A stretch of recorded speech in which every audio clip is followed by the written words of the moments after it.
Jā, tā tad ir teikts, ka tādam, kurš ir patiesi jūts, ja, tātad savā sirdī apgraizīts, tiek uzticēti Dieva vārdi. Un es domāju, ka katram, kurš savā sirdī ir apgraizīts, ja, tātad šis apsolījums ir kaut kas ļoti, ļoti vērtīgs un kaut kas, kādēļ ir vērts tiekties, ja, pēc šī stāvokļa. Un svētie raksti mums arī paskaidroja, kā tad notiek šī sirds apgraizīšana.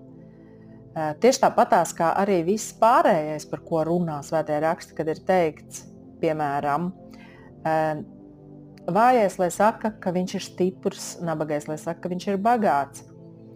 Un grēcinieks, piesaucot Jēzu Kristu, tiek nosaukts par svētību.